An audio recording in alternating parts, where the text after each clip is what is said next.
Bonjour à tous, bonjour à toutes. Aujourd'hui, il s'agira d'Évasion 3. Oui, suite d'Évasion, Évasion 2 qui était mauvais. On va en parler. Toujours avec Sylvester Stallone, 50 Cent, Dave Bautista et c'est réalisé par John Herzfield qui a fait quelques films pas mal du tout.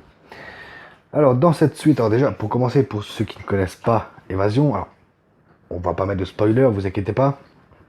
Mais pour ceux qui ne connaîtraient pas Évasion, on va suivre Ray Breslin qui est engagé par le gouvernement américain pour rentrer dans des prisons et s'évader pour détecter les failles. Et malheureusement, il va se faire arnaquer par quelqu'un et il va devoir s'évader d'une prison high-tech. Dans le 2, j'ai pas beaucoup de souvenirs. En même temps, je l'ai vu, il m'a tellement énervé ce film que j'ai pas gardé de souvenirs. Et dans ce film, Ray Breslin va devoir sauver non seulement sa femme, mais également une chinoise qui s'est fait enlever par des gens de la prison. Enfin, voilà, j'ai pas envie de vous spoiler le film, on va s'arrêter là. Alors, qu'est-ce que ça vaut ce Évasion 3 Extraction? Eh ben, c'était plutôt pas mal. C'était plutôt pas mal. Les scènes d'action sont cool, sont bien filmées et en plus elles sont lisibles. Et j'ai l'impression que Stallone, en vieillissant, il frappe encore plus. Dave Bautista, il était pas mal aussi, mais bon, malheureusement, il était pas beaucoup à l'écran. C'est le truc qui est malheureux. Et donc, oui, c'était pas mal du tout. Il y a juste la prison. Alors, la prison, contrairement pour ceux qui ont vu le premier, c'est pas une prison high-tech, ça se passe en Lettonie, je crois, un truc comme ça. Et c'est une prison, voilà, comme ils ont là-bas. Hein.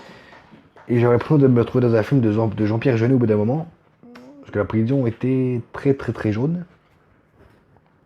Et bon, c'est pas ça qui gâche le film. Mais le film était quand même pas mal du tout. Alors, c'est un direct ou DVD.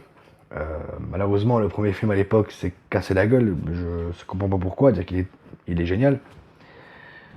Par contre, on sent que, tout comme le deuxième, ce film a été pensé pour le marché asiatique.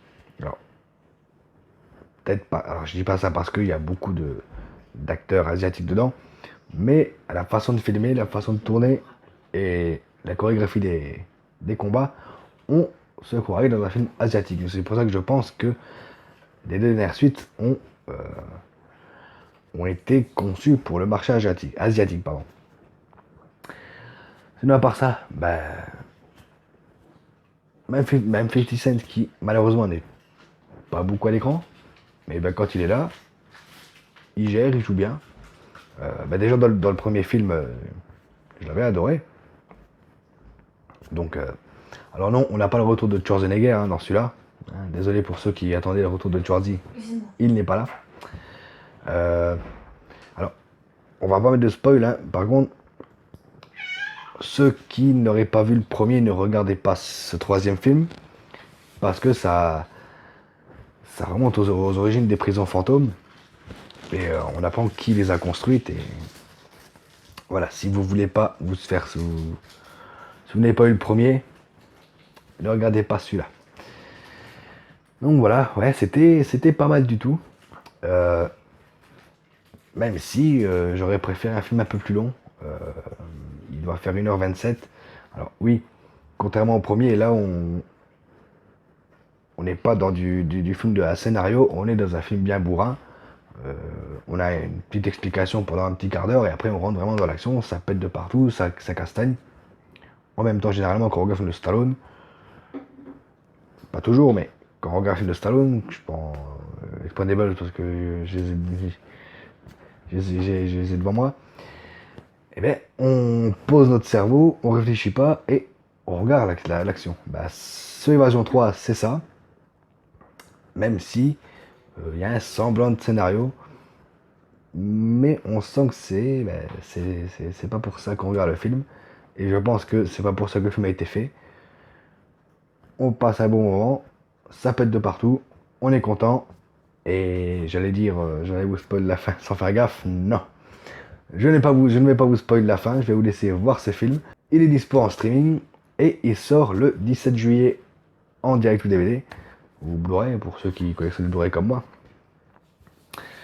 Donc voilà, on va se laisser là-dessus parce que c'est pas le genre de film qu'on peut décortiquer comme ça. Voilà, on n'a pas besoin du cerveau pour regarder, donc pas besoin de faire de longues critiques dessus. Donc voilà, c'est vraiment une courte vidéo pour finir la semaine. Hein. Donc voilà, regardez-le. N'hésitez pas à me dire en commentaire si vous avez vu les deux premiers, ce que vous en avez pensé, et si vous avez eu la chance de voir celui-là, qu'est-ce que vous en avez pensé. Moi, vous avez compris que j'ai adoré. Ça relève le niveau après le deuxième, hein, franchement. Et puis, prenez soin de vous, continuez à regarder des films, à jouer aux jeux vidéo. Ciao.